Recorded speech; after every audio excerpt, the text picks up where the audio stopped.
Hello students, कैसे हैं आप सब लोग। तो जैसा कि मैंने कहा था कि 26, 27, 28, 29 इन 4 दिन के अंदर आपकी पूरी क्लास 12th का बिजनेस स्टडीज का टर्म 1 का रिवीजन 0 से लेकर एंड तक करा दूंगा। आज पहला दिन है, तो आज जो डे 1 है उसके अंदर हम लोग 2 चैप्टर का वन शॉट रिवीजन करेंगे। सबसे पहला आपका बिजनेस स्टडीज का चैप्टर 1 मैनेजमेंट, और दूसरा जो चैप्टर होगा क्लास आपका that is principles of management. क्योंकि ये वन शॉर्ट रिवीजन है, डीपली मैंने पढ़ा रखा है आपको। अगर आप प्लेलिस्ट में जाएंगे ना 12th की बीएसटी डीपली, तो क्लास आपको चैप्टर वाइज पार्ट वाइज आपको वीडियोस मिल जाएंगी। लेकिन अभी जो मैं करा रहा हूं क्लास, ये वन शॉट रिवीजन में कोशिश करूंगा लगभग 1 घंटे के अंदर मैं आपको इन दोनों चैप्टर का रिवीजन करा सकूं। मैं सिर्फ रीड आउट नहीं करूंगा, पॉइंट्स को समझाऊंगा भी अच्छे से, रिवीजन भी कराऊंगा। तो वीडियो के साथ एंड तक बने रहना मेरे, ताकि इन 2 चैप्टर का रिवीजन हो जाए डे 1 के अंदर। फिर अगले पार्ट में 3 और 4 का रिवीजन, फिर देन क्लास आपका जो ऑर्गेनाइजिंग है वो, और ऑर्गेनाइजिंग और मार्केटिंग के लिए मैंने सेपरेट अलग अलग क्लास रखा है, अलग अलग दिन, क्योंकि बड़े चैप्टर्स हैं, चीजें ज्यादा सीखने को और घुमा के क्वेश्चन डीपली पूछा जा सकता है। तो चलो बिना देरी के स्टार्ट करते हैं। एक रिक्वेस्ट बस आप सबसे करूंगा, चैप्टर को सीखते वक्त, रिवीजन करते वक्त, जितने भी पॉइंट्स आप इन दोनों चैप्टर से लर्न करोगे, लाइक मैनेजमेंट के इंपॉर्टेंस, कोऑर्डिनेशन के इंपॉर्टेंस, कुछ चीजें कौन कौन से टॉप लेवल में आते हैं, कौन कौन से मिडिल लेवल, प्लीज कॉपी में नोट करते रहना या वीडियो के कमेंट सेक्शन में लिख के क्लास रिवीजन करना। बिकॉज जो आप कमेंट में लिख देते हो वो आपको हमेशा याद रहता है। याद करो आपने लास्ट टाइम किसकी वीडियो पे क्या कमेंट किया था, जरूर आपको याद होगा। उसी तरीके से कुछ पढ़ाई की चीज लिखोगे ना तो वो भी आपको याद रहेगा। क्लास बहुत बच्चे रिवीजन करते हैं, तो कमेंट को भर डालो, क्लास जितना रिवीजन करना है क्लास उतना करो। लास्ट में मुझे बताना कि आपको ये रिवीजन कितना काम का लगा। नेक्स्ट डे कल की सुबह जब आप उठोगे तो प्लीज एक बार आज जो भी 1-2 चैप्टर है उसको घूम घूम के अच्छे से क्लास अपने दोस्त को सुना देना या लर्न कर लेना, उसको एक बार कॉपी में लिख के लर्न कर लेना, ठीक है। और इसके जितने भी एमसीक्यूज हैं क्लास, एमसीक्यू सीरीज के अंदर पड़े हुए उन्हें बना लेना।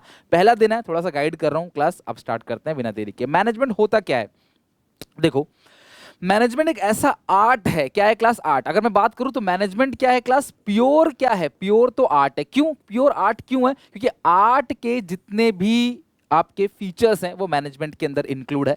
लेकिन अगर कोई पूछे कि मैनेजमेंट क्या है, तो ये बोथ है। बोथ का मतलब आर्ट और साइंस, यानी कि मैनेजमेंट जो है वो प्रोफेशन तो नहीं है, आर्ट्स और साइंस है। क्योंकि साइंस के कुछ फीचर्स हैं जो मैनेजमेंट में इंक्लूड होते हैं, आर्ट्स के कुछ फीचर्स हैं जो मैनेजमेंट के अंदर होते हैं। लेकिन प्रोफेशन जो है उसका क्लास मैनेजमेंट से मेल नहीं खाता है, except systematic body of knowledge. यानी कि बुक्स तो वहां भी पढ़नी पड़ती हैं, बुक्स मैनेजमेंट में पढ़नी पड़ती है, बुक्स आर्ट्स में भी पढ़नी पड़ती हैं, बुक्स साइंस में पढ़नी पड़ती हैं। इसके अलावा प्रोफेशन का कोई फीचर मैनेजमेंट से मैच नहीं खाता। सो मैनेजमेंट क्या है क्लास? एक आर्ट है, getting thing done by others. आप दूसरों से काम कराते हो। हमारा काम क्या है? मैनेजर का काम क्या होता है? वर्कर्स से काम कराना। और एक मैनेजर अपने अपने अंडर जितने वर्कर्स को रख सकता है उसे क्या बोलते हैं? Span of management. Okay, feature क्या है मैनेजमेंट का? सबसे पहले बात, गोल ओरिएंटेड। हम मैनेजमेंट क्यों करते हैं? क्योंकि हमारा एक गोल है और हमें उसे अचीव करना है। विदाउट गोल तो लाइफ भी नहीं है। आप लोग पढ़ रहे हो क्लास, मैं पढ़ा रहा हूं, हम सबका तो गोल ही है ना कुछ लाइफ में अचीव करने के लिए। उसी गोल को अचीव करने के लिए मैनेजमेंट किया जाता है। ये कंटिन्यूअस प्रोसेस है। एक बार आपका गोल अचीव हो जाता है तो आपके मन में एक दूसरा गोल क्रिएट होता है, और जब आपकी लाइफ से गोल खत्म हो जाएगा तो लाइफ भी खत्म हो जाएगी। यानी कि कोई ना कोई गोल फिर से आएगा और उस गोल को अचीव करने के लिए फिर से हमें जी जान लगा के मेहनत करना पड़ेगा। That is continuous process. Group activity, management किसी सिंगल इंडिविजुअल काम नहीं है। मैनेजमेंट हमेशा आई को रिप्लेस करता है। क्लास कहता है आई नहीं वी। मैनेजमेंट में इतने सारे फंक्शंस होते हैं, 5 फंक्शंस होते हैं, अलग अलग एक्टिविटी होती है, एक एक फंक्शन के अंदर अलग अलग डिपार्टमेंट होते हैं। इन सारे लोगों को मिलकर काम करना होता है ताकि गोल को अचीव कर सके। एक अकेला इंसान कभी मैनेजमेंट नहीं कर सकता। अगर बिजनेस बहुत ही छोटे लेवल पे है तो बात अलग है, बट अगर बिजनेस थोड़ा भी स्केलेबल है तो क्लास उसमें मैनेजमेंट के लिए बहुत सारे लोग इन्वॉल्व होंगे। सब लोग मिलकर ही अच्छा मैनेजमेंट कर सकते हैं। ओके, इवन आपके घर के डिसीजन भी सारे लोग मिलकर लेते हैं ना, इसी तरीके से बिजनेस में भी होता है। इनटेंजिबल मैनेजमेंट कोई land, building, plant, machinery, computer, furniture, stock, data नहीं है जिन्हें आप देख सको। मैनेजमेंट आपका आपका कला है, आपका डिसीजन मेकिंग प्रोसेस है, आपका टैलेंट है कि किस तरीके से आप फॉरकास्टिंग कर रहे हो, फ्यूचर के लिए डिसीजन ले रहे हो। ये सारी चीज़ें इंटेंजिबल है, इन्हें देखा नहीं जा सकता, सिर्फ महसूस किया जा सकता है। एक अच्छा मैनेजमेंट और एक बुरा मैनेजमेंट, एक अच्छा मैनेजमेंट और एक मिस मैनेजमेंट, इनके बीच आप डिफरेंस देख सकते हो। कहीं आप जाते हो आपको लगता है वाह यार कितना अच्छा मैनेजमेंट है, हर चीज़ ऑर्गेनाइज वे में रखा हुआ है। और जो खराब मैनेजमेंट क्या है कि कहीं भी कुछ भी पड़ा हुआ है, कुछ भी कहीं भी हो रहा है, this is called bad management. तो आप एक बैड मैनेजमेंट को अच्छे से फील कर सकते हो। सिमिलरली एक अच्छे मैनेजमेंट को भी आप अच्छे से फील कर सकते हो, आप देख नहीं सकते, इंटेंजिबल है, डायनामिक है। मैनेजमेंट ही हमें इस लाइक बनाता है कि अगर कोई चेंजेस आ गया इन्वायरमेंट के अंदर तो हम उस चेंज को अडॉप्ट करते हैं। अक्सर इंसान बदलाव से घबराता है, कतराता है, इंसान अपनी स्टेबिलिटी में रहना चाहता है, चेंज नहीं करना चाहता है, लेकिन मैनेजमेंट ही हमें मदद करता है इस चेंज को अडॉप्ट करने में। जैसे क्या होता था कि जो पहले मैं पढ़ाता था तो मैं व्हाइट बोर्ड पे पढ़ाता था या फिर क्लास लैपटॉप में पढ़ाता था अपने पेन टैब लेके, लेकिन जब मैंने स्मार्ट बोर्ड लिया तो मुझे बहुत मेहनत हो रही थी, मुझे बहुत दिक्कत हो रही थी, टेंशन हो रही थी कि यार इसमें कैसे, इसमें मेरी राइटिंग नहीं बन रही है, इसमें मैं नहीं लिख पा रहा हूँ, पेन सही से पकड़ में, यार इतना मोटा पेन है कैसे पकड़ूंगा, ये सब मुझे बहुत दिक्कत आ रही थी। तो मेरा मन कर रहा था नहीं यार अपने अपनी तरीके से पढ़ाऊँ, यानी कि कहीं ना कहीं क्लास हम लोग चाहते हैं यार पुरानी तरीके से चलता रहे, सब कुछ चलता हो रहा है ऐसी, ऑर्गेनाइजेशन में भी ऐसी चलता रहता है, लेकिन चेंज नेसेसरी है और चेंज नेसेसिटी है, आपको चेंज लाना पड़ेगा। और चेंज करने के लिए मदद कौन करे? Class management. तो मैंने कुछ लोगों को क्लास बोला, पूछा, सीखा किस तरीके से काम करना है, तब जाके मैं सीख गया। तो मैनेजमेंट भी ऐसा ही है, अगर कोई भी चेंज आया मार्केट में, उस चेंज को हम क्या करते हैं? अडॉप्ट करते हैं। It is dynamic, pervasive. Management सिर्फ छोटे बिजनेस में, बड़े बिजनेस में, प्रॉफिट मेकिंग में, नॉन प्रॉफिट मेकिंग में हर कोई करता है। मैनेजमेंट का काम आपकी मदर भी कुकिंग करते वक्त करती हैं, आपके फादर भी अर्निंग के लिए करते हैं, आप भी अपनी पढ़ाई के लिए सब्जेक्ट्स का मैनेजमेंट करते हो। एक स्कूल है, एक मंदिर है, क्लास, एक चैरिटेबल ट्रस्ट है, मस्जिद है, हर जगह मैनेजमेंट होता है। तो ये परवेसिव है, हर किसी का काम है। मल्टी डायमेंशन, एक डायमेंशन नहीं होता मैनेजमेंट के, 3 डायमेंशन होते हैं। पहला है मैनेजमेंट ऑफ वर्क, दूसरा पीपल, तीसरा ऑपरेशन। वर्क का मतलब क्या होता है क्लास, कि आपका काम क्या है, आप उस पर फोकस करो। मैं एक टीचर हूँ, मेरा काम पढ़ाई का है, मुझे आपको इलाज नहीं करना, आपकी सर्दी जुकाम बुखार अगर है तो मैं उसका इलाज नहीं कर सकता, मुझे फोकस करना है क्वालिटी एजुकेशन के लिए। एक डॉक्टर को क्लास काम करना है, स्कूल को पढ़ाई का, हॉस्पिटल को काम करना है क्लास अच्छी पेशेंट को अच्छे से ठीक करने का, उसको ट्रीट करने का। तो सबका अपना अपना काम होता है। प्लेग्राउंड में स्टेडियम मैनेजर का काम कुछ और होता है, उसी तरीके से क्लास घर में कुछ काम, मंदिर में पुजारी जी का काम कुछ और होता है। तो सबका काम अलग अलग है। तो अपना काम पे फोकस करो, उस काम को करने वाले लोगों की कदर करो जो उस काम को कर रहे हैं, क्योंकि employ are the most important asset of any organisation. तुम्हारे पास होगी building, machine, plant, furniture, computer, stock, data, लेकिन तुम्हारा सबसे ज्यादा इंपॉर्टेंट जो आपके लिए है वो है आपके एम्प्लॉइज। और बाकी ऑपरेशन क्या करता है? इन दोनों को जोड़ता है। काम और काम करने वाले लोगों को जोड़ता कौन है? ऑपरेशन। तो जो लोग काम की बात कर रहे हैं, वर्क की, तो मैनेजमेंट ऑफ वर्क में आती हैं 3 चीजें: प्लानिंग, ऑर्गेनाइजिंग, कंट्रोलिंग। पीपल में आता है स्टाफिंग, डायरेक्टिंग, और क्लास ऑपरेशन में आता है प्रोडक्शन, सेल्स, परचेज। ऑपरेशन मतलब वही ऑपरेटिंग साइकिल जो मैंने पढ़ा रखा है क्लास आपको अकाउंट्स में, प्रोडक्शन, सेल्स और परचेज। और वर्क का मतलब क्या? Planning, organising, controlling. और पीपल में स्टाफिंग, लोग क्या करेंगे? स्टाफ और डायरेक्शन भी एम्प्लॉय का ही काम होता है। टॉप लेवल के मैनेजर कुछ लोअर लेवल के मैनेजर को डायरेक्ट करते हैं, दिशा देते हैं, काम कैसे करना चाहिए, मोटिवेट करते हैं। टर्म 2 में पढ़ेंगे डीपली में दोनों चैप्टर्स, ठीक है। तो फिलहाल प्लानिंग, ऑर्गेनाइजिंग और कंट्रोलिंग जो आपके सिलेबस में है, जो आपके सिलेबस में टर्म 1 में है वो वर्क हो गया, जो टर्म 1 में सिलेबस में नहीं है वो आपके पीपल के अंदर आ गया। तो ऐसे भी आप याद कर सकते हो कि ये हमारे सिलेबस में जो है प्लानिंग है, ऑर्गेनाइजिंग है, और क्लास क्या है? अच्छा, कंट्रोलिंग नहीं है ना, अच्छा कंट्रोलिंग कट कर दो, फिर तो ये गलत हो गया स्टेटमेंट, सॉरी। तो प्लानिंग, ऑर्गेनाइजिंग, कंट्रोलिंग। वैसे आपको बताओ मैनेजमेंट के कितने कितने फंक्शंस होते हैं क्लास? मैनेजमेंट के 5 फंक्शंस होते हैं। कौन कौन से?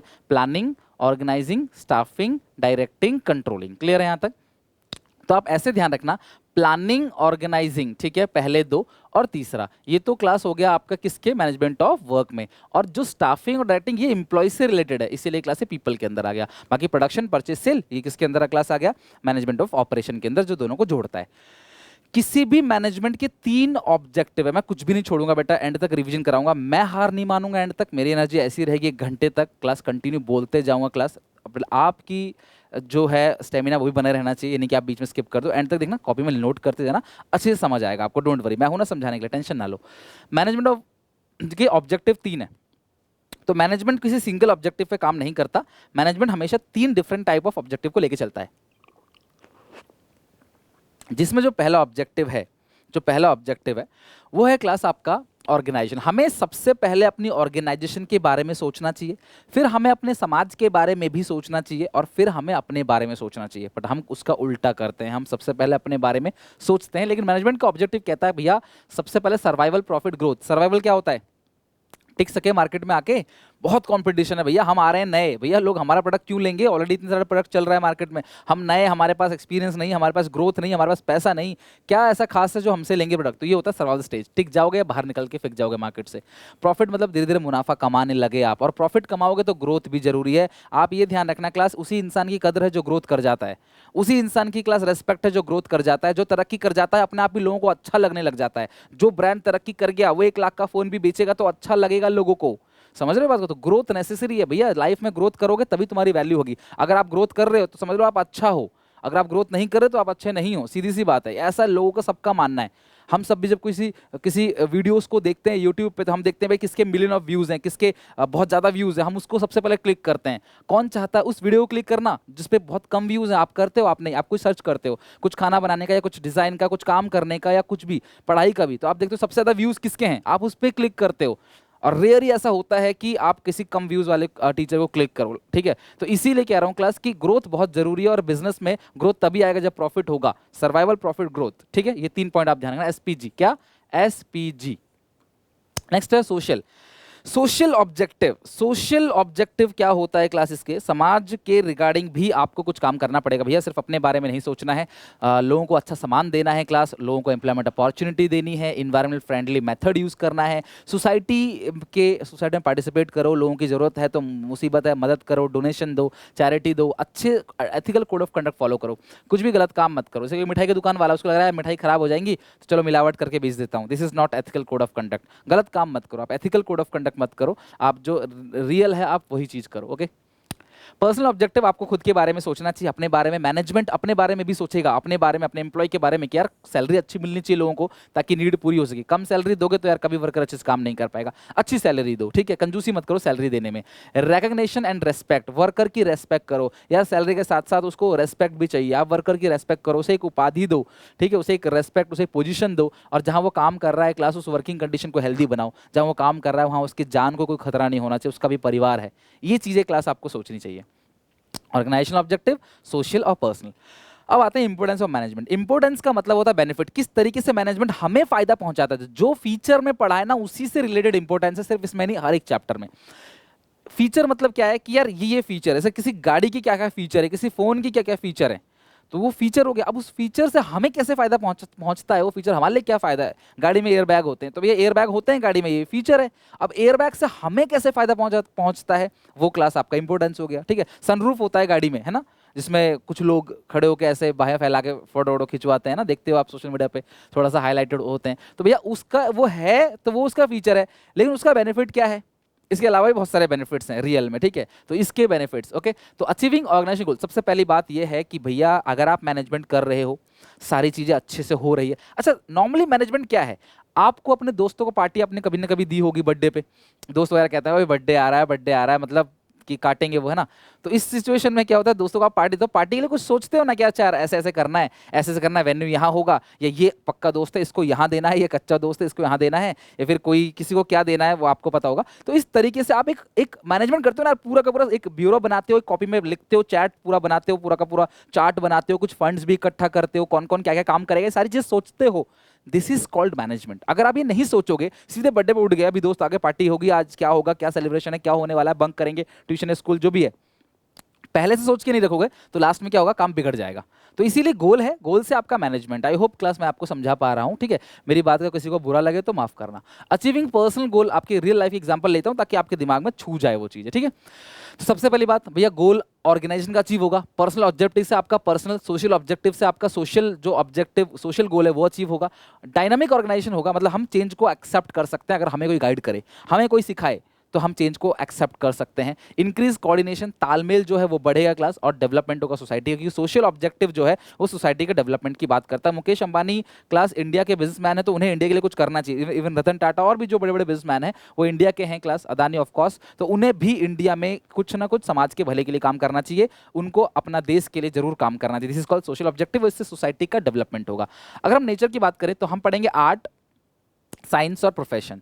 एक पॉइंट कॉमन है class, systematic body of knowledge, art हो चाहे साइंस हो चाहे मैनेजमेंट हो, सब में सिस्टमेटिक बॉडी ऑफ नॉलेज होता है, यानी कि प्रॉपर बुक्स आपको चाहिए होती हैं पढ़ने के लिए। आप मैनेजमेंट में जो बुक्स पढ़ रहे हो, आगे भी आप मैनेजमेंट में कई सारे बुक्स को पढ़ोगे आप ग्रेजुएशन लेवल पे भी, तो this is called systematic body of knowledge. तो मैनेजमेंट में science, management as a science, management science क्यों है? क्योंकि साइंस में एक सिस्टमेटिक बॉडी ऑफ नॉलेज चाहिए होता है जो मैनेजमेंट के अंदर भी है, based on repeated experiment. Science के जितने भी एक्सपेरिमेंट होते हैं ना, बार बार बार बार एक्सपेरिमेंट किया जाता है, तब साइंस का कोई फॉर्मूला निकलता है। इवन कोई टेस्टिंग होती है, कोरोना का वायरस का वैक्सीन निकल रहा है, कोई थ्योरम बन रहा है, कोई लॉ बन रहा है, क्लास बार बार टेस्टिंग की जाती है उसकी। मैनेजमेंट में भी ऐसा ही है, आपने देखा होगा प्रिंसिपल ऑफ मैनेजमेंट में work study, fatigue study, motion study, method study, time study, देखा होगा ना आपने। तो वो आपने क्या देखा कि 1000 वर्कर से काम करवाते हैं और देखते हैं कि वर्कर कब थक रहा है, उस हिसाब से उसके लिए रेस्ट इंटरवल डिसाइड करते हैं। अपनी मर्जी से डिसाइड नहीं करें, मैं 4 घंटे में थक जाता हूं तो वर्कर को 4 घंटे में ब्रेक दे दूंगा, नहीं, इस तरीके से नहीं होना चाहिए, ठीक है। तो ये साइंस में भी है और ये क्लास आपके मैनेजमेंट में भी है। एक डिस्क्लेमर देना चाहूंगा 1 मिनट के लिए, किसी बच्चे को लग रहा है ना कि मैं फास्ट करा रहा हूँ या मैं स्लो करा रहा हूँ क्लास, देखो ये रिवीजन सीरीज है, तो रिवीजन में मुझे थोड़ा सा पेस तो रखना पड़ेगा, लेकिन फिर भी किसी बच्चे को लग रहा है सर बहुत फास्ट हो रहा है या स्लो हो रहा है, तो आई होप कि मेरे वर्ड्स तो अच्छे समझ आ रहे होंगे आपको, लेकिन फिर भी अगर आपको लग रहा है फास्ट है या स्लो है, तो अपने हिसाब से यूट्यूब पे क्लास 3 डॉट बना होता है क्लास राइट साइड, उस पर जाके आप स्पीड को चेक कर सकते हो कि आपकी स्पीड क्या है, कम ज़्यादा कर सकते हो, ठीक है, ओके। नेक्स्ट है क्लास यहाँ पे यूनिवर्सल वैलिडिटी। मैनेजमेंट के प्रिंसिपल्स की यूनिवर्सल वैलिडिटी होती है, लाइफ टाइम के लिए वो प्रिंसिपल वैलिड हो जाता है, लेकिन सॉरी साइंस के प्रिंसिपल की, बट मैनेजमेंट में ऐसा नहीं होता। समय बदलता है, लोग बदलते हैं, लोगों की डिमांड बदलती है, लोगों को मैनेज करने का तरीका बदलता है।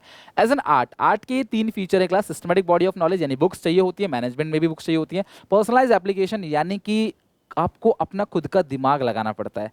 एक ही चीज़ 2 लोगों को सिखाई गई है, लेकिन दोनों का प्रेजेंट करने का तरीका अलग अलग है, कुछ ना कुछ अपना एक्स्ट्रा ऐड करते चले जाते हैं, ठीक है। आपने देखा होगा होटल में जो डिश सर्व किया जाता है, उसको सर्व करने के लिए अलग अलग तरीके से डिज़ाइन वगैरह बनाया जाता है, अलग अलग पैटर्न बनाए जाते हैं, this is called creativity, okay. तो इससे क्या बनता है? Creativity based upon practice and creativity. तो आर्ट्स में भी यही चीज़ है, प्रैक्टिस क्रिएटिविटी, मैनेजमेंट में भी यही चीज़ है। पर्सनलाइज एप्लीकेशन क्लास, अपनी तरफ से कुछ ऐड करोगे, कुछ नया धुन बनाओगे, जो सिंगर का गाना सिखाया है तो क्या वही पुराने गाने गाएगा? नहीं ना, कुछ ना कुछ अपना तरफ से ऐड करेगा ना। इवन क्लास मैं भी पढ़ाता हूँ तो अलग अलग बच्चे होते हैं, किसी बच्चे को एक तरीके से समझ नहीं आया तो भैया मैं उसे दूसरे तरीके से समझने की कोशिश करता हूँ, दूसरा एग्जाम्पल लेता हूँ, रुक के, अच्छा ठीक है तो ऐसे समझ नहीं आया, अच्छा यार ऐसे समझ आ गया, तो इसे कहते हैं पर्सनलाइज एप्लीकेशन, ओके।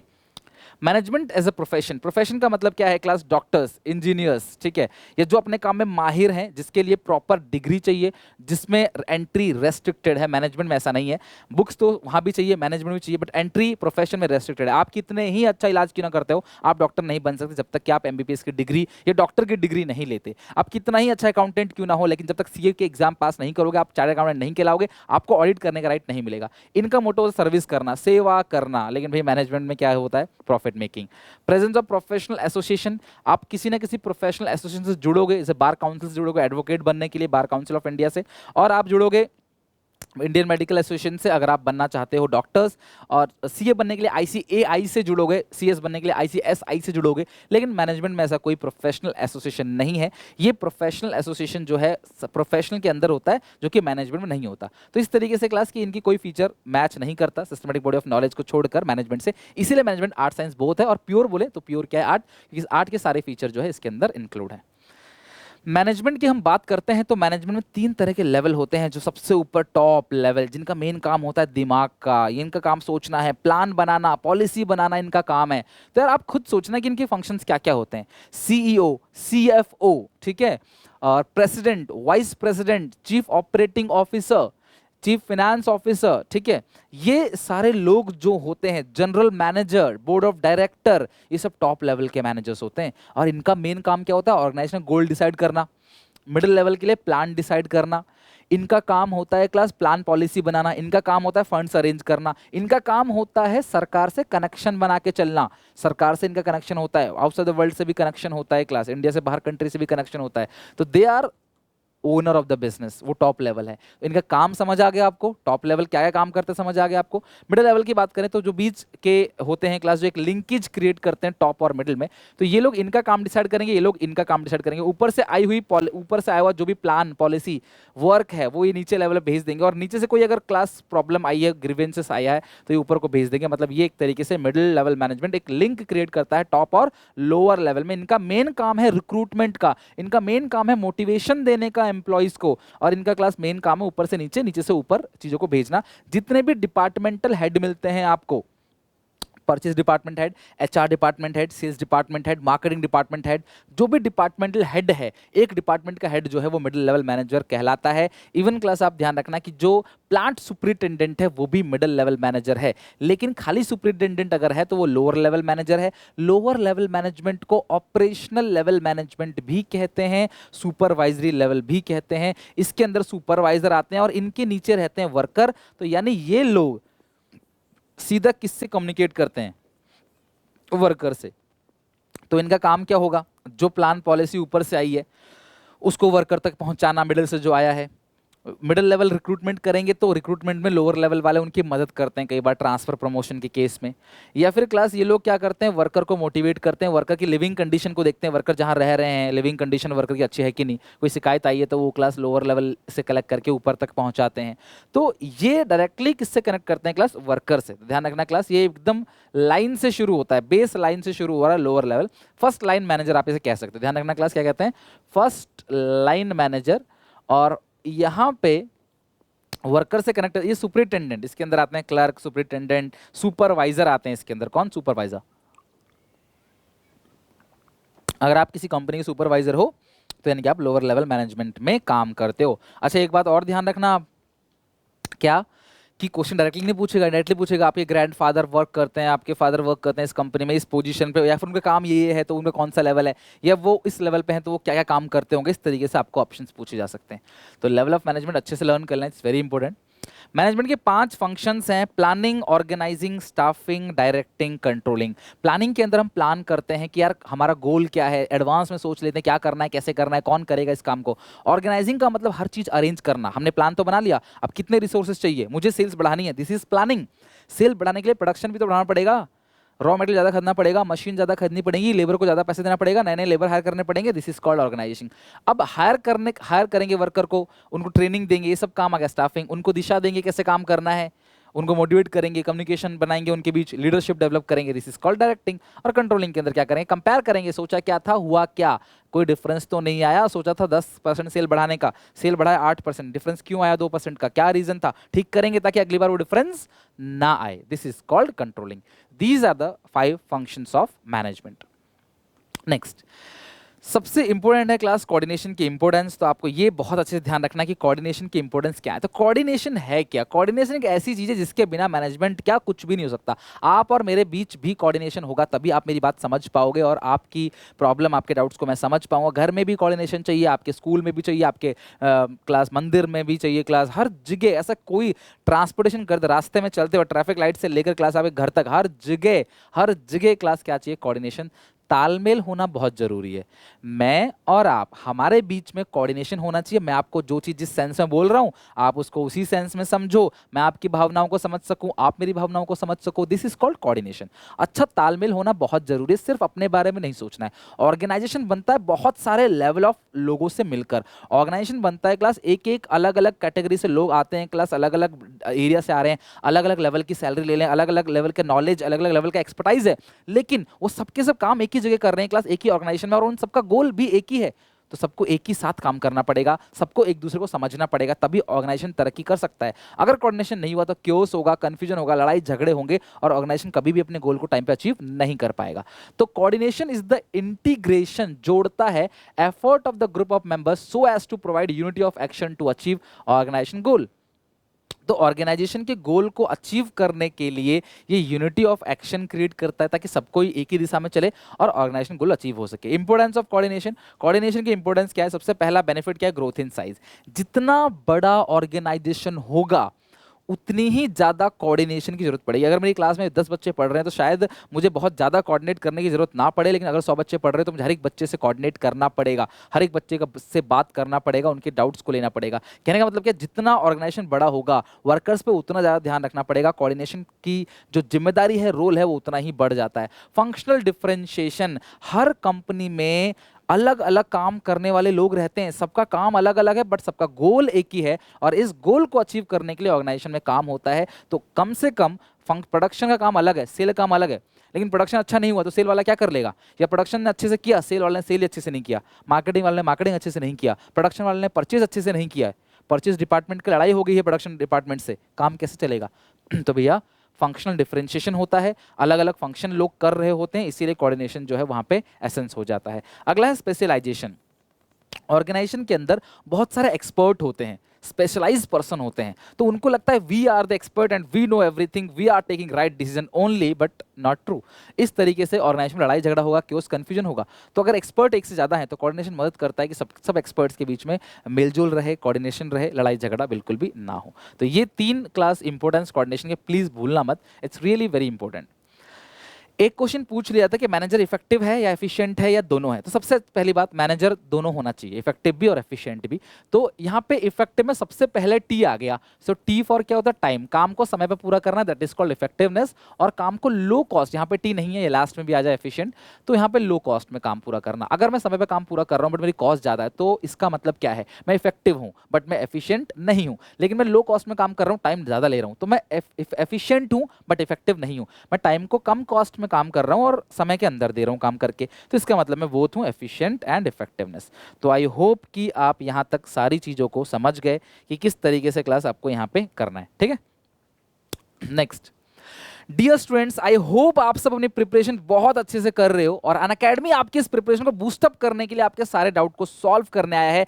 पढ़ते वक्त अगर आपको कोई भी डाउट आता है तो क्लास आप अनअकैडमी पे डाउट्स को पूछ सकते हो, इंस्टेंट वीडियो क्वालिटी सॉल्यूशन मिलेगा और साथ ही डबल धमाका वीक में क्लास आपको मिलता है। अगर कोई भी एक डाउट अनअकैडमी पे कोई भी एक डाउट पूछते हो तो क्लास आप स्टैंड करते हो एक सरप्राइज बॉक्स जीतने के लिए एवरीडे। और अगर आप कोई भी 10 डाउट पूछते हो तो क्लास अनअकैडमी का प्लस सब्सक्रिप्शन ले सकते हो आप 15 डेज के लिए। तो ये बहुत अच्छा मौका है अनअकैडमी डाउट्स पूछने का, प्लस 15 दिन का फ्री सब्सक्रिप्शन प्लस सब्सक्रिप्शन लेने का। डाउट्स पूछने के तरीके क्या है, सबसे पहले आप ऐप डाउनलोड करोगे, डाउट एंड सॉल्यूशन सेक्शन पे जाओगे, आस्क डाउट फीचर पे क्लिक करोगे और क्लास क्वेश्चन अपलोड करोगे। जैसे आप क्वेश्चन अपलोड करोगे क्रॉप करके स्कैन करके, तुरंत ही आपसे सब्जेक्ट पूछेगा कि केमिस्ट्री, फिजिक्स, मैथमेटिक्स, बायोलॉजी कौन सा सब्जेक्ट है, और जैसे आप सब्जेक्ट डाल दोगे और क्लास अपने क्वेश्चन को अपलोड कर दोगे, video quality high quality solution आपको मिल जाएगा। 24/7 डाउट्स कभी भी पूछ सकते हो। क्लास 6 to 12 के बच्चे जितने भी हैं, एमएच बोर्ड के जो बच्चे 9 to 12 के, वो सब एनटीएससी फाउंडेशन सारे बच्चे क्लास पूछ सकते हो। डिस्क्रिप्शन बॉक्स में लिंक है, जाओ अनअकैडमी का ऐप डाउनलोड करो। मेरा कोड यूज करना मत भूलना फ्री अनलॉक के लिए।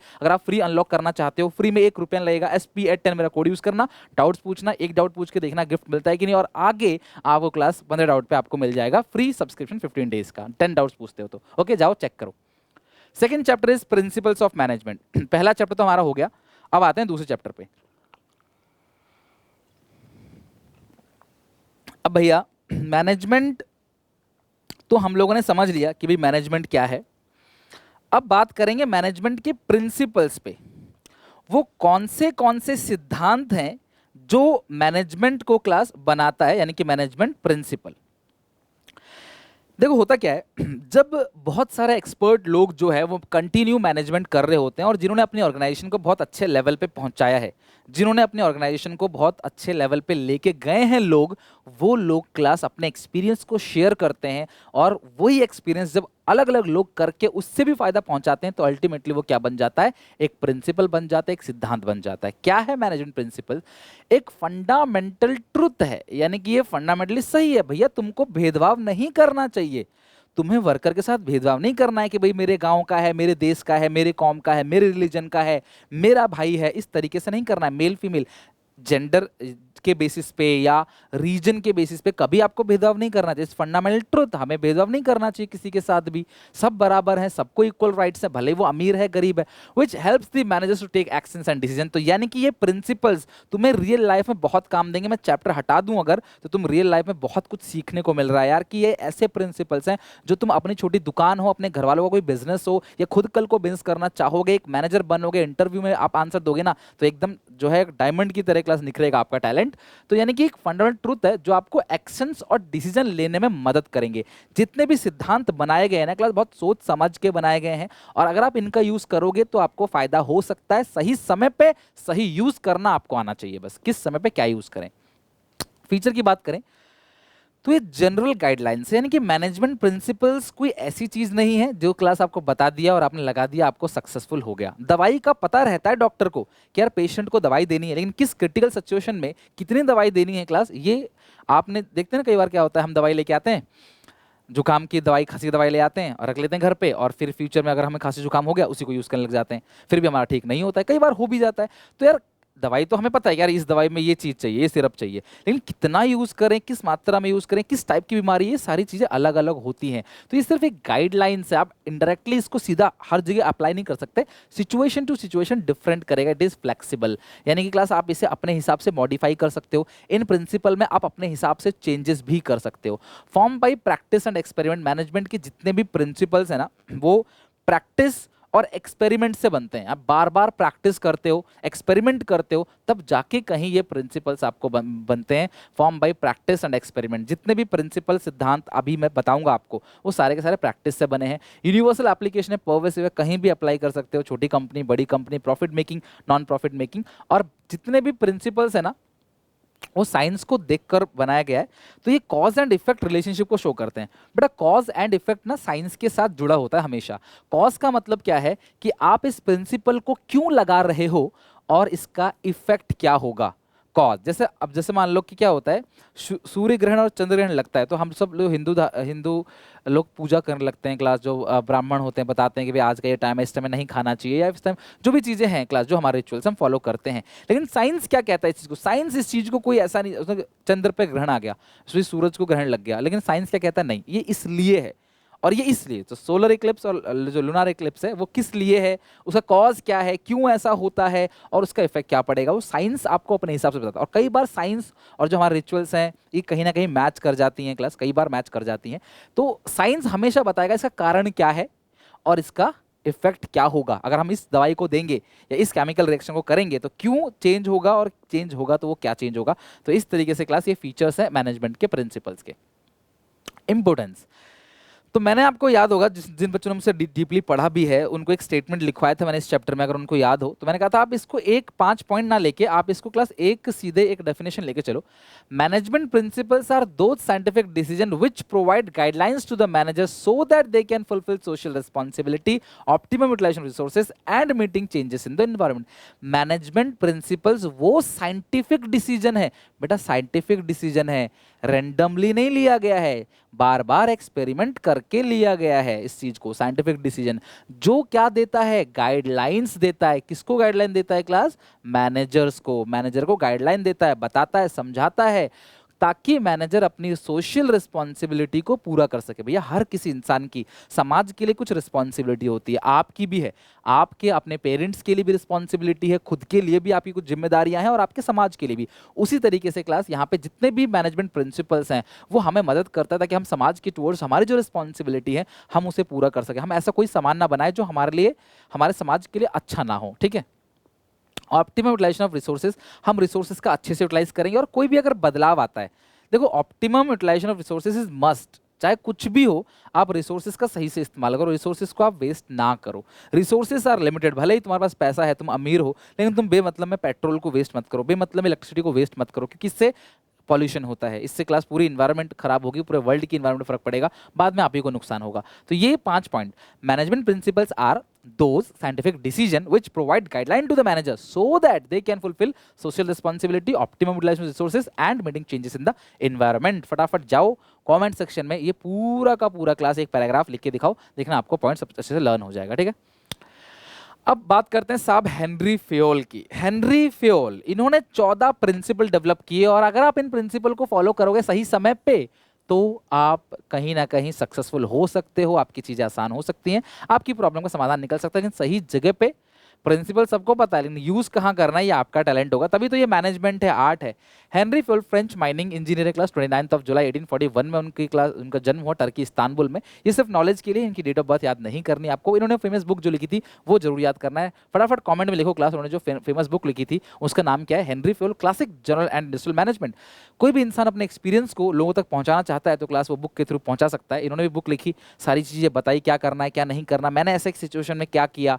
ठीक है, तो इनकी बुक पढ़ोगे ना आपको बहुत नॉलेज मिलेगी, बट अभी नहीं, इन फ्यूचर 12th के बाद तो आपको काफ़ी नॉलेज मिलेगी कैसे मैनेजमेंट करना है। देखो बेटा सच कहूँ तो कोई साइंस का स्टूडेंट हो, चाहे आर्ट्स का हो, चाहे क्लास कुछ पढ़ता हो ना पढ़ता हो, या कॉमर्स का स्टूडेंट हो, मैनेजमेंट एक ऐसी चीज़ है जो हर किसी को आना चाहिए। इवन क्लास जो एमबीए वगैरह कर रहे हैं क्लास, उसके बाद भी आपको मैनेजमेंट के अलग अलग कोर्सेज करने पड़ते हैं एमबीए करने के बाद भी। और जो डॉक्टर एमबीबीएस कर रहे हैं क्लास, उनको भी तो मैनेजमेंट करना पड़ता है। डॉक्टर्स भी मैनेजमेंट करते हैं, चाहे चार्टर्ड अकाउंटेंट हो, चाहे डॉक्टर्स हो, चाहे वकील हो, चाहे क्लास इंजीनियर्स हो। तो यार मैनेजमेंट एक ऐसी चीज़ है जो सबके लिए है। तो ऐसा नहीं कि सिर्फ कॉमर्स वाले पढ़ रहे हैं। तो यार आपको रियल लाइफ में पता होगा तो आप बहुत आगे जाओगे, अपने बिजनेस को काफ़ी अच्छे से निखार पाओगे, अपना या किसी के लिए, अगर आप सैलरी पे काम करो तो भी। तो वो फेमस बने father of management studies and thought. तो वो क्लास जो फादर हैं, किसके फादर हैं class? Management study and thought के फादर, हेनरी फेयोल। इन्होंने 14 प्रिंसिपल दिए। तो आपको ये ध्यान रखना है कि अगर हम इस प्रिंसिपल को फॉलो करेंगे तो क्या होगा, और अगर हम इस प्रिंसिपल को फॉलो नहीं करते तो क्या होगा। तो अगर आप इस प्रिंसिपल को फॉलो करोगे तो फायदा होगा आपको क्या? Division of work. ये कहता है टोटल वर्क को छोटे छोटे पार्ट में बांट दो और एक इंडिविजुअल को सिर्फ एक काम दो, मैचिंग टू हिज स्किल्स, उसकी क्वालिफिकेशन, उसका इंटरेस्ट देखते हुए काम दो। इससे क्या होगा, अपने काम को करते करते एक्सपर्ट हो जाएगा, स्पेशलाइज हो जाएगा, कॉस्ट कटिंग करेगा, सस्ते में सामान बना देगा, कम से कम टाइम में सामान बना देगा। नहीं करते ओवरबर्डन फील करेगा, स्पेशलाइज नहीं हो पाएगा, रिसोर्सेज का वेस्टेज करेगा। Authority and responsibility. अथॉरिटी मतलब पावर। भैया किसी वर्कर को बोला भैया सेल करनी है तुझे, आज 10 लाख की सेल करनी है तुझे, तो आपने सेल करने के लिए बोल दिया 10 लाख का, वो रिस्पॉन्सिबिलिटी दे दिया आपने, उसे जिम्मेदारी दे दिया, बोझ आ गया उस पर। वो कहता है सर मैं सेल कैसे करूंगा? आपने बोला कोई बात नहीं, तेरी मर्जी है, तुझे जितना डिस्काउंट देना हो दे दे, जितना सब जितना भी, हाँ जितना भी। वो 90-95% डिस्काउंट दे रहा है। तो यार ये तो गलत हो गया ना। तो ज्यादा पावर दे दिया तो क्या करेगा? पावर का मिसयूज करेगा। ज्यादा अथॉरिटी दे दी तो आपने बोला भैया देख तू डिस्काउंट नहीं दे सकता है, तुझे बेचना है बस, ओवरबर्डन हो जाएगा, काम नहीं कर पाएगा। तो अथॉरिटी और रिस्पॉन्सिबिलिटी दोनों बराबर होनी चाहिए। अथॉरिटी मतलब पावर अगर दे रहे हो डिसीजन लेने के लिए, तो भैया उसे जिम्मेदारी भी दो, रिस्पॉन्सिबिलिटी भी दो। Next is discipline. Discipline in the sense कि जो आप कमिटमेंट है आप उसे पूरा करो, आपके जो कमिटमेंट्स हैं आप उसे पूरा करो, जो आपने वादे किए हैं आप उसे पूरा करो, काम करने का जो तरीका है आप उसी तरीके से काम को पूरा करो, रूल रेगुलेशन के अंदर रहो। अगर आप डिसिप्लिन तोड़ोगे तो आपके ऊपर पेनल्टी भी लगाई जा सकती है। कुल मिलाकर डिसिप्लिन का मतलब क्या है? जो रूल रेगुलेशन है वो सबके लिए है और आपको उन रूल रेगुलेशन के अंदर ही काम करना पड़ेगा। अगर आप नहीं करते तो क्लास कभी भी ऑर्गेनाइजेशन गोल अचीव नहीं हो पाएगा और क्लास कंपनी आपको पेनल्टी भी लगाएगी। Unity of command. आपको एक ही बॉस का सुनना है, आपको एक ही बॉस का सुनना है। ये नहीं कि आप एक बॉस ने आपको कुछ ऑर्डर दे दिया, फिर आप किसी और बॉस ने कुछ ऑर्डर दे दिया, आप किसी का काम नहीं कर पाओगे। तो यूनिटी ऑफ कमांड मतलब आपको कमांड लेना चाहिए। क्लास कितने बॉस का? सिर्फ एक ही बॉस का आपको कमांड लेना चाहिए, ताकि आप एक बॉस का कमांड लो, उसके बाद आप दूसरे बॉस का कमांड लो, एक बॉस का कमांड खत्म होने के बाद। तो कमांड देना भी बॉस को एक ही चाहिए क्लास, और आपको भी एक ही बॉस से कमांड को एक्सेप्ट करना है। Unity of direction. One had one plan. Unity of direction क्या कहता है कि भैया आपको एक दिशा में चलना चाहिए, वन हेड वन प्लान। एक बार आपका गोल अचीव हो जाए आप दूसरी दिशा में काम करो। अगर वर्कर कभी यहाँ जा रहा है, कोई यहाँ जा रहा है, कोई गोल आपका ये है, कोई यहाँ, कोई अलग अलग जगह वर्कर जाएंगे, तो क्या कभी ऑर्गेनाइजेशन गोल अचीव हो पाएगा? नहीं। तो ऑर्गेनाइजेशन का अगर आपको गोल अचीव करना है तो आपको भैया एक ही दिशा में चलना पड़ेगा, one head one plan. Okay. Next, subordination of individual interest to the general interest. आपको इन सब में केस स्टडी पूछा जाएगा अलग अलग घुमा के, कि मेरी एक मीटिंग थी, ठीक है, तो मुझे उस मीटिंग में जाना चाहिए रेदर देन कि मेरा कोई फैमिली फंक्शन है मैं वहां जाऊं। मुझे सस्ते में सामान मिल रहा था लेकिन मैंने महंगे में खरीदा अपने कमीशन के लिए और कंपनी को नुकसान पहुंचाने के लिए। कंपनी ने बोला भाई ये सामान खरीदना है, तो मैं महंगे में खरीद के लिए आया और दुकान वाले से कमीशन चार्ज कर दिया। घाटा किसे कराया? कंपनी का। तो इसका मतलब मैं अपने फायदे के लिए सोच रहा हूं और ऑर्गेनाइजेशन के फायदे के लिए नहीं सोच रहा। तो subordination of individual interest to general interest का मतलब क्या है कि आपको इंडिविजुअल के बारे में नहीं सोचना है अपने लिए, आपको जनहित के बारे में सोचना है, ऑर्गेनाइजेशन के बारे में सोचना है। सिमिलरली पॉलिटिशियंस के ऊपर बहुत ज्यादा अप्लाई होता है। पॉलिटिशियंस क्या करते हैं? जनता का पैसा अपने लिए इस्तेमाल करते हैं, करप्शन का पैसा अपने लिए यूज करते हैं। नहीं भैया, सरकार ने जो पैसा सरकार से आया ऊपर से, उसे आप सरकार ने दिया पब्लिक के लिए खर्च करने के लिए, पब्लिक पे ही खर्च करो, अपने फायदे के लिए काम मत करो। Subordination of individual interest to general interest यही कहता है। Remuneration to person. भैया वर्कर को इतनी तनख्वाह तो दो अच्छे से कि वो टिक के काम कर सके, घर का किराया निकल सके, उसके बच्चों की फीस निकल सके, उसके खाने पीने का कपड़े का पैसा निकल सके। अगर आप उसे कम पैसे दोगे ओवरबर्डन हो जाएगा, टर्नओवर बढ़ जाएगा एम्प्लॉय का। एम्प्लॉय टर्नओवर मतलब एम्प्लॉय छोड़ के चला जाएगा, ठीक है। सेंट्रलाइजेशन और डिसेंट्रलाइजेशन। देखो हर इंसान सारा काम खुद नहीं कर सकता है ना, तो उसे कुछ काम को नीचे लेवल पे बांटना पड़ता है, और जब वो नीचे लेवल पे काम बांटेगा तो उसके साथ पावर ही बांटेगा। तो सिलेक्टिव डिस्पर्सल ऑफ अथॉरिटी, ये क्या होता है? सिलेक्टिव डिस्पर्सल ऑफ अथॉरिटी, मैं आपको पढ़ाऊंगा ऑर्गेनाइजेशन में भी। अथॉरिटी को नीचे लेवल पे बांटा जा रहा है, इक्वल इक्वल करके सब लोगों को थोड़ी थोड़ी पावर बांट दिया। This is called decentralisation. और सेंट्रलाइजेशन का मतलब क्या है? कुछ पावर को आपको अपने हाथ में रखना है, कुछ पावर आप अपने हाथ में रखो, दिस इज कॉल्ड सेंट्रलाइजेशन। और कुछ पावर आप नीचे लेवल पे बांट दो, this is called decentralisation. Principle of scalar chain ये कहता है कि information line by line step से गुजरना चाहिए। भैया इंफॉर्मेशन नीचे से ऊपर जाए तो स्टेप बाय स्टेप हर किसी के थ्रू इंफॉर्मेशन जाना चाहिए। या फिर अगर इंफॉर्मेशन ऊपर से नीचे आ रहा है, टॉप लेवल मैनेजर ऊपर से नीचे कुछ गाइडलाइंस भेजते हैं, कुछ पॉलिसी भेजते हैं, या फिर नीचे वाले क्लास ऊपर तो कुछ शिकायत भेजते हैं, तो वो स्टेप बाय स्टेप जाना चाहिए। आपको कंप्लेन करना है डायरेक्ट अपने ऊपर वाले से करो, वो आपकी कंप्लेन को ऊपर तक ले जाएगा। ये नहीं कि डायरेक्टली जीएम के पास चलेगा, ऐसी गलती नहीं करना। लेकिन फिर भी कुछ इमरजेंसी वर्क के लिए क्लास आप जो है एक शॉर्टकट चूज कर सकते हो, ये इससे सीधा कनेक्ट कर सकता है। This is called class scalar chain में गैंग प्लान। तो प्रिंसिपल ऑफ स्केलर चेन क्या कहता है क्लास? कि इंफॉर्मेशन को लाइन बाय लाइन पास करना चाहिए। और गैंग प्लान क्या कहता है क्लास? गैंग प्लान कहता है कि अगर इमरजेंसी पड़ी, जरूरत पड़ी, तो आप शॉर्टकट भी इस तरीके से आपको अलाउ है, आप शॉर्टकट ले सकते हो during emergency. Principle of order कहता है भैया हर चीज अपनी जगह पे होनी चाहिए, हर चीज का प्रॉपर प्लेस होना चाहिए, हर चीज की प्रॉपर जगह होना चाहिए, ताकि इमरजेंसी में जब आप किसी इंसान को या किसी सामान को ढूंढो तो उस टाइम पे क्लास वो आपको उसकी जगह पे मिल जाए। ये कहता है कि this principle concern with proper systematic arrangement of things and people.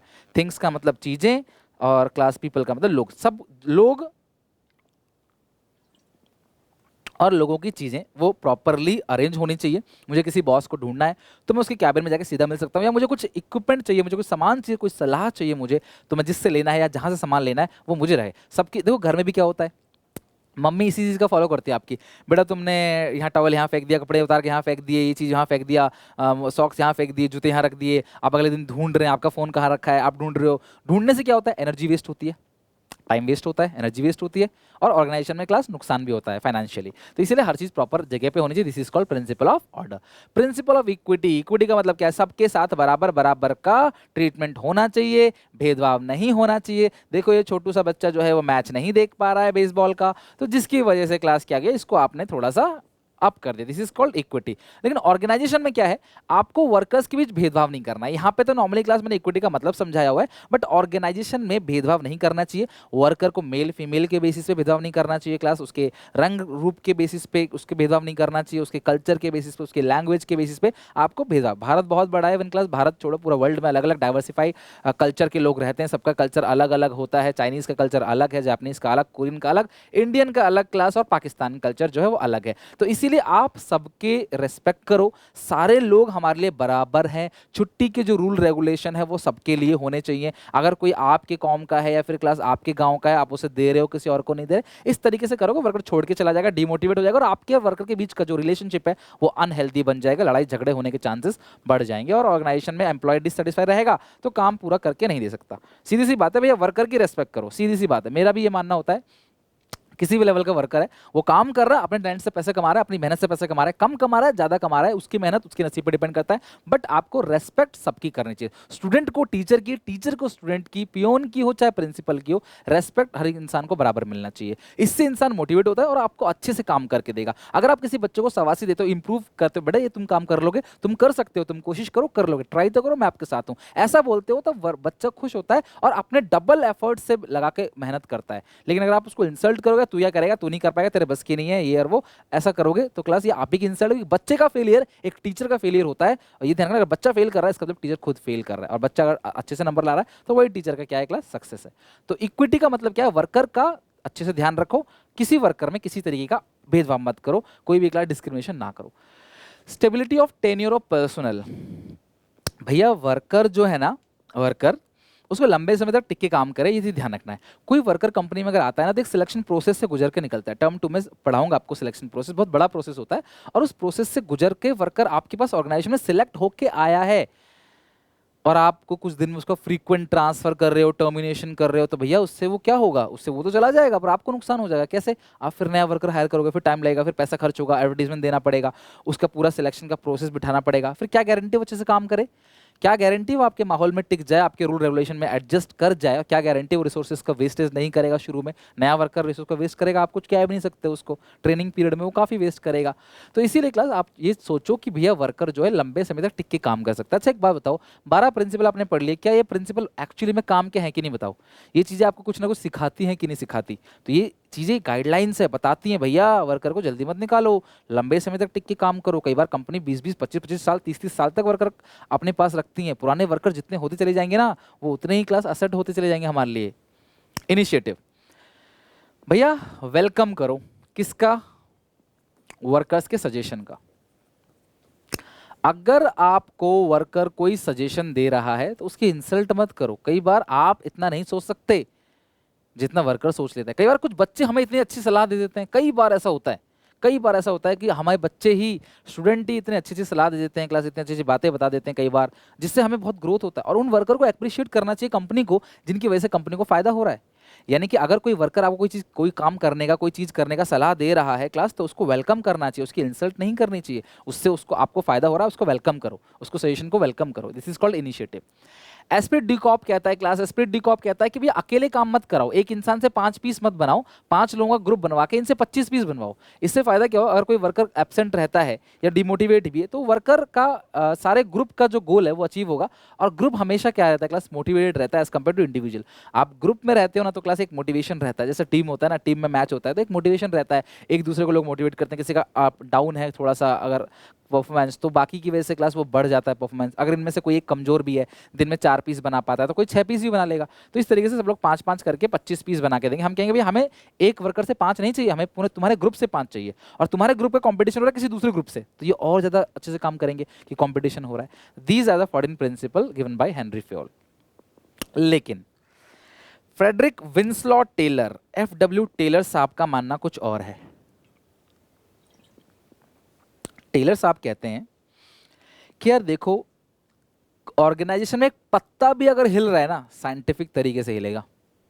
जो भी ऑर्गेनाइजेशन के अंदर हो रहा है वो एक साइंटिफिक तरीके से होगा। It means application of science. क्या? Application of science for each and every element of management. Management के हर एक एलिमेंट के अंदर साइंस डालो, विज्ञान डालो हर एक एलिमेंट के अंदर। ये क्लास एक अमेरिकन बॉर्न है, 20 मार्च ऑफ 1856 और पेंसिल्वेनिया USA में, और इन्हें कहा जाता है फादर ऑफ साइंटिफिक मैनेजमेंट। क्या आपको याद है हेनरी फ्योल को क्या कहते थे? फादर ऑफ मैनेजमेंट थॉट्स, और ये फादर ऑफ साइंटिफिक मैनेजमेंट। जहाँ साइंस की बात आ जाए वहाँ समझ लेना क्लास, हम बात कर रहे हैं टेलर साहब की। 4 प्रिंसिपल दिए उन्होंने। सबसे पहला, science not rule of thumb. Rule of thumb समझते हैं ना, हिटलर का रूल, मैं हूँ जो बोलूंगा वही होगा। अच्छा, मुझे इतनी देर में भूख लगती है तो लंच इतनी देर में होगा, मुझे 2 घंटे बाद ब्रेक चाहिए होता है तो वर्कर को 2 घंटे बाद ब्रेक मिलेगा। मैं मालिक हूँ, मेरे हिसाब से दिन में 100 पीस बनने चाहिए, 100 पीस बनेंगे, नहीं, कुछ भी नहीं। ओनर अपने हिसाब से नहीं चलेगा, मर्जी आपकी, आप चलो, लेकिन ये कहते नहीं, ऐसा नहीं करना चाहिए। साइंस को फॉलो करना चाहिए। रूल ऑफ थंब का मतलब जो आप चाह रहे हो, पावर आपके पास है, आप ऐसा मत करो। आप जो भी डिसीजन ऑर्गेनाइजेशन के अंदर लेते हो क्लास, उसका साइंटिफिकली टेस्ट करो, उसके बाद decision low. Harm in not Discord. ये कहते हैं कि मेल जुल के रहना चाहिए, डिस्कॉर्ड नहीं करना चाहिए। अगर तुमने ज़्यादा कमाया है तो तुम वर्कर के साथ उस ज़्यादा को शेयर भी करो। भाई तुमने ज़्यादा कमाया, क्यों? वर्कर ने ज़्यादा मेहनत की तभी तुमने ज़्यादा कमाया, थोड़ा सा यार वर्कर के साथ भी शेयर करो, वो और अच्छे से काम करेंगे, आप और ज़्यादा कमाओगे हमेशा। दूसरी बात, हाउ इन नॉट डिस्कॉर्ड कहता है कि यार अंडरस्टैंडिंग होनी चाहिए वर्कर के बीच। According to this principle there should be harmony between the worker and management. हमेशा वर्कर सोचता है कि यार मैनेजर कुछ नहीं करता, घूमता रहता है, बस सूट बूट में आके घूमता है और हम पे दोष दिखाता है, हमको ये कहता है ये कर वो कर, खुद तो कुछ करता नहीं है, सैलरी हजारों में लेता है, 50,000 25,000 लाख रुपए कमाता है, यार हम लोगों को बस 10-15 हज़ार मिलता है, हम दिन भर घिसते रहते हैं, इतनी मेहनत करते हैं हम लोग। और मैनेजर क्या सोचता है कि यार ये वर्कर क्या है, छुट्टी चाहिए इसको, कुछ काम तो करता है नहीं है, बस इसको छुट्टी चाहिए, कभी रिसोर्सेज को अपने फायदे के लिए यूज करता है, तोड़फोड़ करता है, नुकसान करता है, good for nothing, good for nothing, किसी चीज के लिए नहीं है। इन दोनों के बीच का जो नेगेटिव एटीट्यूड है, इसको चेंज करना है भैया। वर्कर चाहता है ज्यादा कमाना, तो वर्कर को सिंपल क्या करना है, ज्यादा मेहनत करनी है, ज्यादा प्रोडक्शन करना है, ज्यादा कमाएगा। और मैनेजर को भी एक बात दिमाग में रखनी चाहिए, वर्कर नहीं होगा तो मैं निकाल दिया जाएगा, तुम किसी काम के नहीं हो। वर्कर है, काम कर रहे हैं, मैनेज आप कर रहे हो इनको, तो आपको इनको मोटिवेट करना चाहिए ताकि अच्छे से काम करें, ना कि इनको डिसरेस्पेक्ट करनी चाहिए। आप मैनेजर हो, इसका मतलब ये नहीं कि आप वर्कर्स को डिसरेस्पेक्ट करो, वर्कर के साथ अच्छे से बिहेव नहीं करो, क्लास उनको कुछ नहीं समझो। तो दोनों को एक दूसरे के बारे में अच्छा सोचना चाहिए। This is called harmony not Discord. मिलजुल के काम करेंगे तो ऑर्गेनाइजेशन फायदा होगा, अगर मिलजुल के काम नहीं करेंगे तो फायदा नहीं होगा, दोनों को नुकसान होगा। वर्कर नहीं रहेंगे तो क्या करेगा मैनेजर, भी निकाल दिया जाएगा। Cooperation not individualism. आज काम ज़्यादा है, आज लंच नहीं देंगे। अरे भैया ये कैसे हो गया? ये तो आप अपने बारे में सोच रहे हो, इंडिविजुअलिज्म के बारे में सोच रहे हो, कॉपरेशन कर ही नहीं रहे। कॉपरेशन का मतलब क्या है? मिलजुल के साथ चलो, यानी कि कॉपरेट करो, हेल्प करो एक दूसरे की, वर्कर के सजेशन को वेलकम करो। अनरीजनल स्ट्राइक पे वर्कर को भी नहीं जाना चाहिए, ठीक है। और class paternalistic style participation of workers, क्या मतलब क्या है कि यार वर्कर को ना अगर कोई नाराजगी है, जैसे जापान में क्या है कि एक ब्लैक रिबन जो है वो बांध लेते हैं वर्कर, तो लगता है कि यार कोई रिबन बांध लिया। या फिर आप देखते हो ना कि इंडिया में क्या होता है कि वो दिया जला के प्रोटेस्ट करते हैं। तो एक शांति तरीके से काम करना चाहिए आपको। वर्कर के सजेशन को वेलकम करो, वर्कर कुछ आइडिया दे रहा है, सजेशन दे रहा है, उसको वेलकम करो। तो कोऑपरेशन मतलब अपने बारे में मत सोचो, सिर्फ सबके बारे में मिलकर सोचो। और ये एक तरीके से प्रिंसिपल ऑफ इनिशिएटिव है, जो उसका प्रिंसिपल ऑफ इनिशिएटिव था हेनरी फेयोल का, ये साइंटिफिक मैनेजमेंट का प्रिंसिपल ऑफ इनिशिएटिव है। और फोर्थ है development of workers to their greatest efficiency. भैया तुम चाहते हो तुम्हारे वर्कर अच्छे से मेहनत करें, आउटपुट अच्छा दें, तो तुम्हें उन्हें अच्छे से ट्रेनिंग देनी पड़ेगी, उनका डेवलप करना पड़ेगा। अगर आप वर्कर का डेवलपमेंट करोगे तभी वर्कर अपनी ग्रेटेस्ट एफिशिएंसी से और अच्छे से परफॉर्म कर पाएगा। तो अगर आप ये चाहते हो कि वर्कर अच्छे से परफॉर्म करे तो उसको आपको अच्छे से ट्रेनिंग देनी पड़ेगी, तभी वर्कर परफॉर्म भी अच्छे से कर पाएगा। साइंटिफिक टेक्निक की बात करें, टेक्निक दिए हैं क्लास टेलर ने कुछ, और उन टेक्निक में सबसे इंपॉर्टेंट क्वेश्चन आएगा जिससे फंक्शनल फॉर्मैनशिप।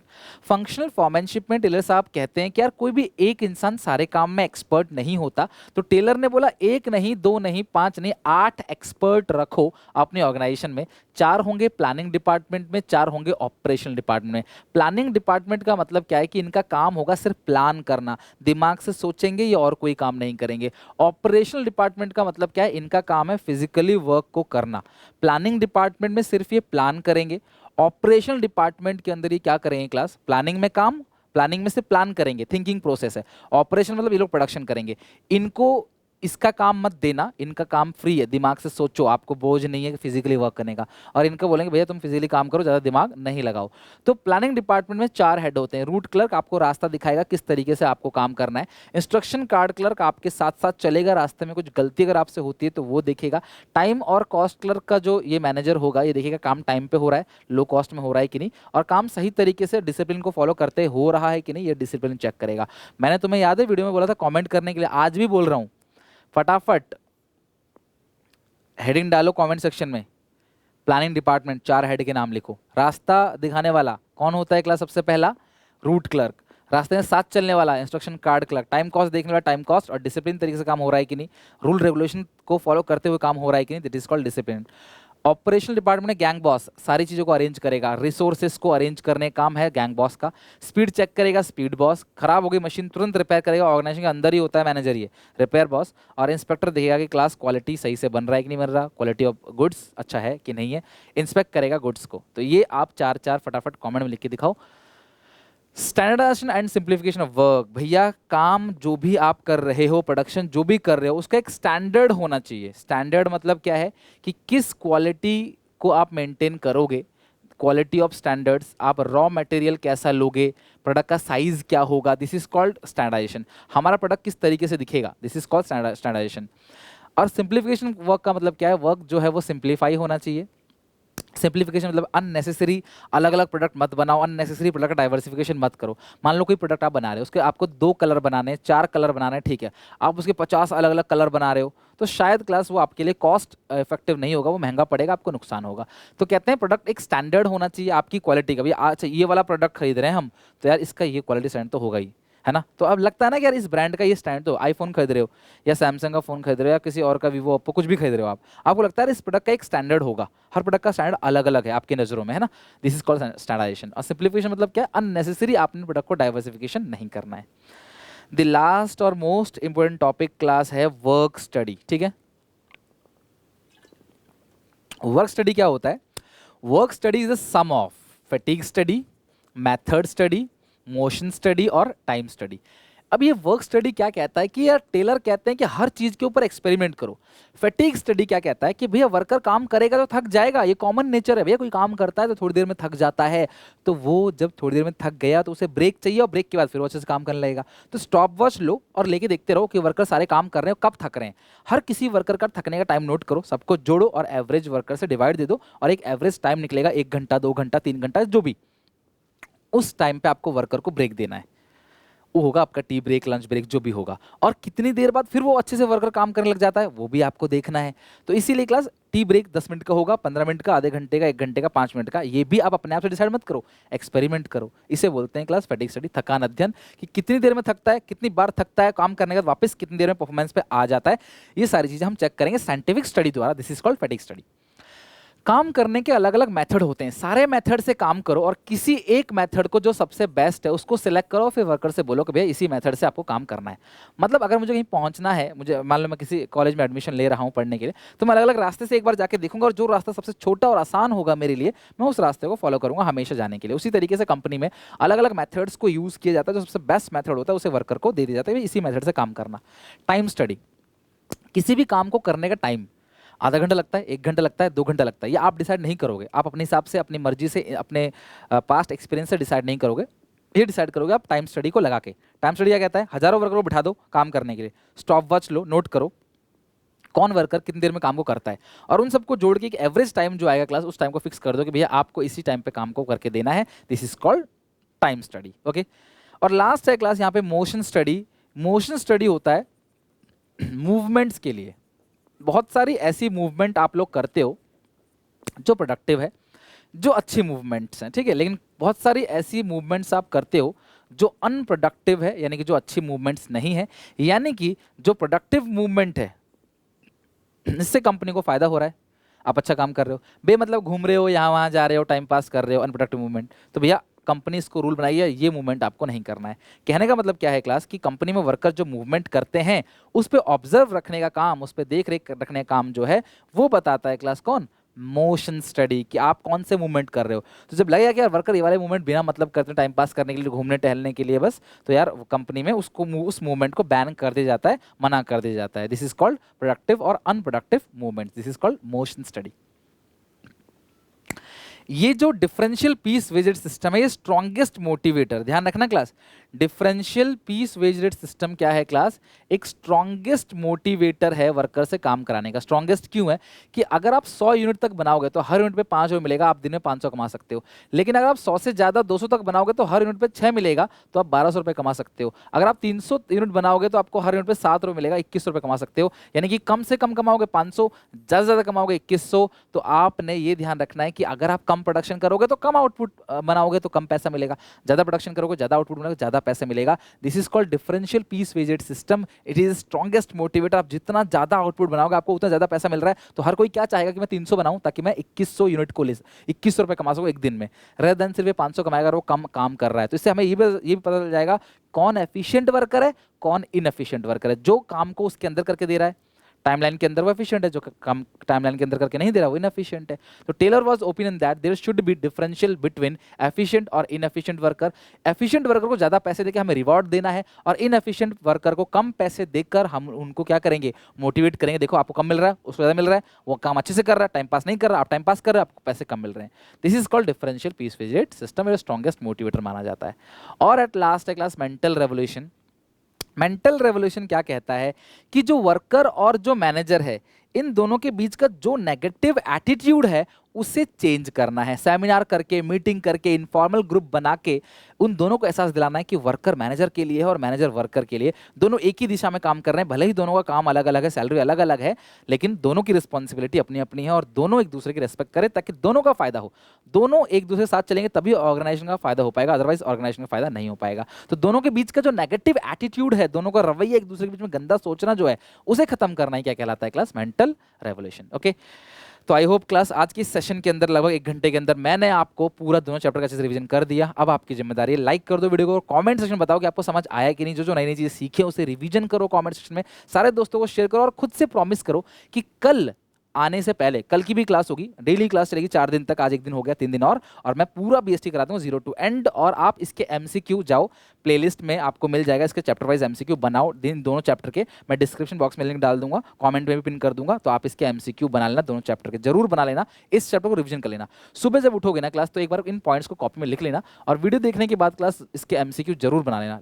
प्लेलिस्ट का जो लिंक है वो डिस्क्रिप्शन में है, कॉमेंट में पिन कर दूंगा। आई होप क्लास मुझे अप्रिशिएट करने के लिए क्लास कॉमेंट जरूर करोगे, अपने सारे दोस्तों को शेयर करोगे। टेक केयर, बाय बाय, मिलते हैं नेक्स्ट 3 और 4 चैप्टर का अच्छे से रिवीजन करेंगे, ठीक है? पर ये दोनों याद करके जरूर आना नेक्स्ट क्लास में।